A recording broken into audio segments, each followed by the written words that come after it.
حکمت و دانائی اور عقل مندی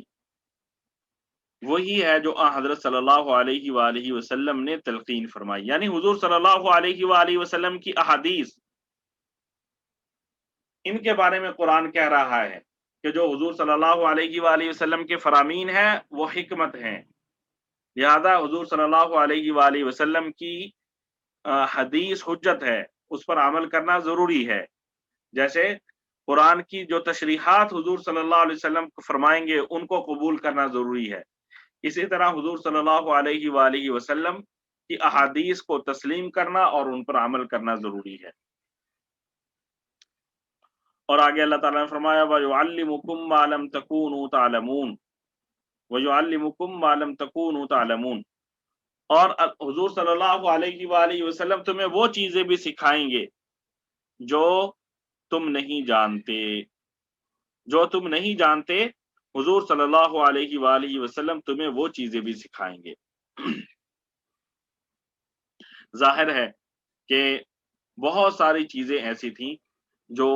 ہمیں علم نہیں تھا، حضور صلی اللہ علیہ وآلہ وسلم کے ذریعے اللہ تعالیٰ نے ان کا علم دیا، جیسے بعد از وفات کیا ہوگا اور قیامت والے دن کیا ہوگا، قیامت کے بعد کیا ہوگا، اور ایسی پہلے انبیاء کے ساتھ پہلے جو داعین ہیں، پہلی امتیں ہیں، ان کا کیا حال ہوا، یہ ساری چیزیں حضور صلی اللہ علیہ وآلہ وسلم نے ہمیں بتلائی ہیں۔ آگے آگے اللہ تعالیٰ نے فرمایا فَاذْكُرُونِی، لہذا تم مجھے یاد کرو، اذکرکم، میں تمہیں یاد کروں گا۔ ذکر کے کئی طریقے ہیں، عبادت ہم کر رہے ہیں، فرائض ادا کر رہے ہیں، سنتیں ادا کر رہے ہیں، لفظ اللہ ہم بار بار دہرا رہے ہیں، صلی اللہ علیہ وآلہ وسلم، تمام عبادات ذکر کے لفظ میں آ جاتی ہیں۔ تو فرمایا فَاذْكُرُونِی اذکرکم، تم میری عبادت کرو، میں تمہیں اس کا بدلہ اور جزا دوں گا۔ وَاشْكُرُوا لِی، اور فرمایا تم میرا شکر ادا کرو، وَلَا تَکْفُرُونَ، میری ناشکری نہ کرو۔ تو اللہ تعالیٰ سے دعا ہے کہ اللہ تعالیٰ ہم سب کو حضور صلی اللہ علیہ وآلہ وسلم کی تعلیمات پر عمل کرنے کی توفیق عطا فرمائے، حضور صلی اللہ علیہ وآلہ وسلم کی سنتوں کو اپنانے کی توفیق عطا فرمائے،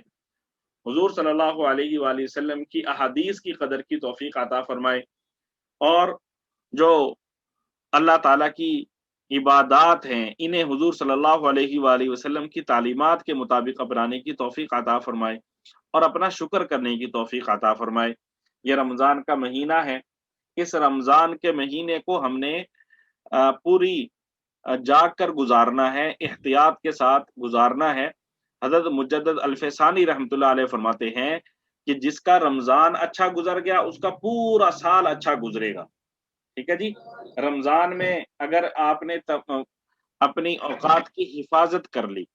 اپنے اوقات کی حفاظت کر لی، غلط کاموں سے اپنے آپ کو بچا لیا اور عبادات میں اور نماز میں اپنے آپ کو لگا لیا، تو پورا سال جو ہے نا ہمارا عبادات کے ساتھ اور اوقات کی حفاظت کے ساتھ گزرے گا۔ اور اگر رمضان کے مہینے میں ہم نے بازاروں میں رمضان کا مہینہ گزار دیا، فضول کاموں میں رمضان کا مہینہ گزار دیا،